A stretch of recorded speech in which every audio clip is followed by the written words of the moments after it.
তে ভাগৱতত এনেকুৱা কি আছে? ব্যাসদেৱে পদ্ম পুৰাণৰ উত্তৰ খণ্ডত ভাগৱত মহাত্ম নাম দি 6টা অধ্যায় লিখিছে। 18খন পুৰাণৰ দ্বিতীয়খন ডাঙৰ পুৰাণ হৈছে পদ্ম পুৰাণ। আটাইতকৈ ডাঙৰ পুৰাণখন স্কন্ধ পুৰাণ, য'ত 81,100টা শ্লোক আছে। দ্বিতীয়খন ডাঙৰ পুৰাণ হৈছে পদ্ম পুৰাণ, য'ত 55,000 শ্লোক আছে। ইয়াৰ শেষৰ 6টাখন উত্তৰ খণ্ডত 6টা অধ্যায়ত ভাগৱত মহাত্ম নাম দিছে। দুটামান কথা খালি বুজি লওক ভাগৱতৰ মহাত্ম কিমান। 1 নম্বৰ, ব্যাসদেৱে কৈছে যত্ৰ যত্ৰ ভাগৱতী বৰ্ত ভক্তি আদি কাম ব্ৰজেত কথা শব্দম সমকৰ্ণম তত্ৰিকম তৰুণয়েত। পদ্মপুৰাণ উত্তৰ খণ্ড ভাগৱত মহাত্ম 3য় অধ্যায় 9 নম্বৰ শ্লোক। য'ত য'ত ভাগৱতৰ কথা হয় তালৈ 3টা বস্তুৰ আগমন ঘটে বুলি কৈছে, ভক্তি, জ্ঞান আৰু বৈৰাগ্য। আৰু শ্ৰোতাৰ হৃদয়ত আহি ভক্তি, জ্ঞান, বৈৰাগ্যই স্থান লয়। যিমান আপোনালোকে শ্ৰৱণ কৰিব আপোনালোকৰ হৃদয়ত ভক্তি বস্তু, জ্ঞান বস্তু আৰু ভোগবাদৰ প্ৰতি বৈৰাগ্য, এই তিনিওটা বৃদ্ধি পাব। কিন্তু এটা কথা ব্যাসদেৱে গেৰেণ্টি লৈছে ইয়াত থকালৈকে। ইয়াৰ পৰা ওলাই যোৱাৰ পাছত কোনে কিমান সময়লৈকে হৃদয়ত ভক্তি বস্তু ধাৰণ কৰি ৰাখিব পাৰে, তৰুণ কৰি ৰাখিব পাৰে, এয়া আপোনালোকৰ সুকীয়া সুকীয়া কথা। ব্যাসদেৱে লগতে কৈছে কথা ভাগৱতস্যাপি নিত্যম ভৱতি যত গৃহে তদ গৃহম তীৰ্থ ৰূপম হি বাসতম পাপনাশনম। পদ্মপুৰাণ উত্তৰ খণ্ড ভাগৱত মহাত্ম 3য় অধ্যায় 29 নম্বৰ শ্লোক। যিখন ঘৰত সদায় ভাগৱতৰ চৰ্চা হয়, আমি এনেকুৱা অনুষ্ঠানত খুব জোৰত 2 ঘণ্টা বা 3 ঘণ্টা আলোচনা কৰিলোঁ। ভাগৱত এখন সাগৰ, শ্ৰীমদ ভাগৱত অৰ্ণৱম। এই সাগৰখন 2 ঘণ্টা বা 3 ঘণ্টাত আমি কিমান দূৰ কৰিম কভাৰ? যদি আপোনালোকে প্ৰত্যেকে নিজৰ ঘৰত গুৰু সেৱা কৰাৰ সময়ত হওক বা আন হিচাপে গ্ৰন্থ হিচাপে হওক অধ্যয়ন যদি কৰিবলৈ লওঁ, তেতিয়াহ'লে ইয়াৰ পৰা বহুত বস্তু পাব। বহুত জীৱনটো নিৰ্বাহ কৰিবৰ কাৰণে, এটা সৎ মাৰ্গত যাবৰ কাৰণে যিমানখিনি বস্তুৰ প্ৰয়োজন সমস্তখিনি ভক্তি মাৰ্গৰ বস্তু কেৱল ভাগৱতত পাই যাব, চব পাব। কিন্তু আমি অধ্যয়ন নকৰোঁ। আমি আনি পেলাই ৰঙা কাপোৰ বান্ধি পেলাই যদি থৈ এজেগাত ধূপ ধূনা দি থাকোঁ, তাৰ পৰা ইয়াৰ জ্ঞানটো আমালৈ কেনেকৈ আহিব? ব্যাসদেৱে কৈছে ভাগৱত তেনেয়ম বাংময় মূৰ্তি প্ৰত্যক্ষ বৰ্ততে হৰি সেৱাত শ্ৰৱণাত পথত দৰ্শনাত পাপনাশিনী। পদ্মপুৰাণ উত্তৰ খণ্ড ভাগৱত মহাত্ম 3য় অধ্যায় 62 নম্বৰ শ্লোক। ভাগৱত ভগৱান কৃষ্ণৰ বাংময় মূৰ্তি। আৰু যদি ইয়াক কোনোবাই সেৱা এটা কৰিছে, সেৱাৰ দ্বাৰা, শ্ৰৱণ যদি কৰিছে, শ্ৰৱণৰ দ্বাৰা, পাঠ যদি কৰিছে, পাঠৰ দ্বাৰা, বা যদি শ্ৰদ্ধা সহকাৰে দৰ্শনো যদি কৰিছে, দৰ্শনৰ দ্বাৰা পাপ নষ্ট হ'ব।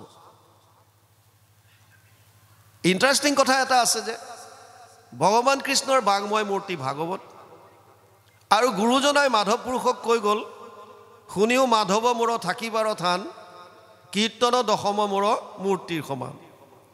কীৰ্তন দশম পুথি থাকয় যথাত জানিবা মাধৱ মই থাকোঁ সাক্ষাৎ। যিজন নিপুণে গুৰু আমাক বোলয় কীৰ্তনত দশমতে আমাক দেখয়। আৰু ইমানতেও ক্ষান্ত থকা নাই। মাধৱ পুৰুষক কৈছে ঘোষা নামে শাস্ত্ৰখানি তুমিও কৰিবা, ঘোষা ৰত্নাৱলীৰ মাজে তুমিও থাকিবা।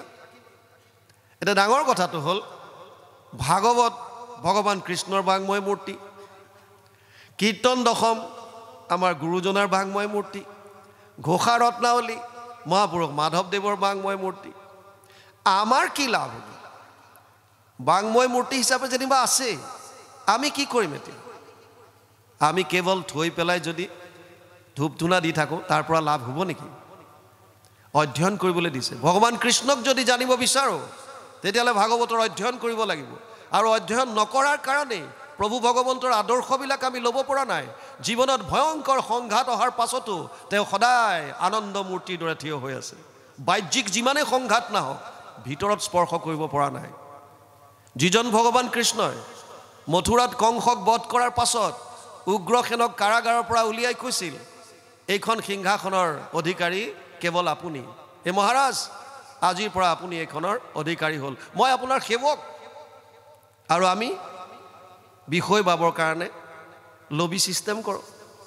বিষয়ক লৈ পেলাই আমি ইটোৱে সিটোক ঈৰ্ষা দ্বেষ নকৰিবলগীয়া কাম কৰোঁ। কি লাভ হ'ব? যিজনক ইষ্ট হিচাপে মানিছোঁ সেইজনে আদৰ্শ দেখুৱাই থৈ গৈছে যে বিষয় নোহোৱাকৈও আমি সেৱা কৰিব পাৰোঁ। যিখিনিক জনতাই দিছে বিষয় যে আপুনি আমাৰ সংগঠনটো চলাওক, এইটো উত্তম, তেওঁ চলাব লাগে, তেওঁক উত্তম হিচাপে দিছে। কিন্তু সোঁতৰ বিপৰীতে গৈ বেলেগ ধৰণে এইটোতো বৰ ঠিক নহয়। আমি যদি কৃষ্ণৰ আদৰ্শটো নলওঁ, গুৰুজনাক যদি জানিব বিচাৰে কীৰ্তন দশম অধ্যয়ন কৰক, পাই যাব। গুৰুজনাৰ চিন্তা পাব তাত কি বিচাৰিছে তেওঁ। আৰু মাধৱ পুৰুষক জানিবলৈ হ'লে ঘোষা ৰত্নাৱলী আমি পঢ়িব লাগিব, গম পাওঁ তেওঁ কি বিচাৰিছে। ভাগৱত এনেকুৱা এখন গ্ৰন্থ, ইয়াৰ এনেকুৱা মাহাত্ম্য আছে যে সমস্ত শাস্ত্ৰৰ সাৰ। সনাতন ধৰ্মৰ মূল হৈছে বেদ। বেদ কোনো সৃষ্টি কৰা নাই, লিখা নাই, সনাতন। জগত সংহৰি সুতি আছে নাৰায়ণ, প্ৰথম নিশ্বাসে বাজ বইলা বেদগণ। বেদস্তুতিত গুৰুজনাই লিখিছে কীৰ্তনত, প্ৰভু ভগৱন্তৰ নিশ্বাসত বাজ হোৱা এই বেদ কৃষ্ণ বাদ্ৰায়ণে বিস্তাৰ কৰিছে, যাৰ কাৰণে বেদৰ বিস্তাৰ হোৱাৰ কাৰণে নাম দিলে বেদব্যাস। ঋক সাম যজুৰ অথৰ্বৈক্ষ চতুৰ্বেদ ঊৰ্ধ্বতে, ভাৰত পুৰাণম চ পঞ্চম বেদ উচ্যতে। 1:4-20 প্ৰথম স্কন্ধ 4ৰ্থ অধ্যায় 20 নম্বৰ শ্লোক ভাগৱত। ব্যাসদেৱে কৈছে ঋকবেদ, সামবেদ, যজুৰ্বেদ, অথৰ্ববেদ, 4খন বেদ। যদিও মহাভাৰত ইতিহাস বুলি যাক কয় আৰু পুৰাণ পঞ্চম বেদ বুলি ঘোষণা কৰিছে, ভাগৱত গতিকে পঞ্চম বেদ হিচাপে আমি গ্ৰহণ কৰিব পাৰোঁ। বেদৰ 4টা ভাগ আছে। সংহিতা, য'ত মন্ত্ৰবিলাক আছে, তাৰ পাছত এটা গদ্য আকাৰে আছে ব্ৰাহ্মণ্য, তাৰ পাছৰ অংশটো আৰণ্যক, শেষৰ পাৰ্টটোক কৈছে বেদান্ত। বেদৰ অন্তত আছে কাৰণে বেদান্ত। বেদৰ সাৰ মৰ্ম জানিবৰ কাৰণে বেদান্ত অধ্যয়ন কৰিব লাগিব। বেদান্ত মানে উপনিষদ, যদিও অজস্ৰ আছে, 11খন মূল। আৰু যিজন ব্যাসদেৱে বেদৰ বিস্তাৰ কৰিছে তেওঁৱে ভাগৱতত লিখিছে সৰ্ব বেদান্ত সাৰম হি শ্ৰী ভাগৱতম ইষ্যতে য়স্য ৰসামৃত তৃপ্তস্য নানৈনত্ৰ ৰতি ক্বচিত। 12, 13, 15 দ্বাদশ স্কন্ধ 13 অধ্যায় 15 নম্বৰ শ্লোক ভাগৱত। অনুবাদ কৰিছে মহাপুৰুষ মাধৱদেৱে ঘোষাত 18 নম্বৰ পদ জোকাত। সমস্ত বেদান্ত সাৰ মহাভাগৱত শাস্ত্ৰ, ইহাৰ অমৃত ৰস পায়, পৰম সন্তোষে পান কৰিলে যিজনে তাৰ অন্যত্ৰ ৰসত ৰতি নাই। সমস্ত বেদান্তৰ সাৰ ভাগৱত। আমাৰ দুখন মহাকাব্য ৰামায়ণ মহাভাৰত। মহাভাৰতৰ ভিতৰৰ ভীষ্ম পৰ্বৰ 25 পৰা 42 অধ্যায়লৈ 18টা অধ্যায় সুকীয়াকৈ উলিয়াই আনিছে আৰু নাম দিছে শ্ৰীমদ ভগৱত গীতা। আমি যি গীতা বুলি কওঁ এই মহাভাৰতৰ ভিতৰৰ বস্তু।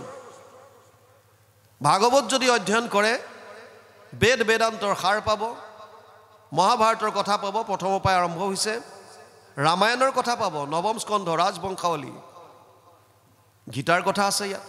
তাৰ মানে বেদ বেদান্ত ৰামায়ণ মহাভাৰত গীতা সমস্তৰ সাৰ মৰ্মখিনি আমাক ইয়াত দিছে।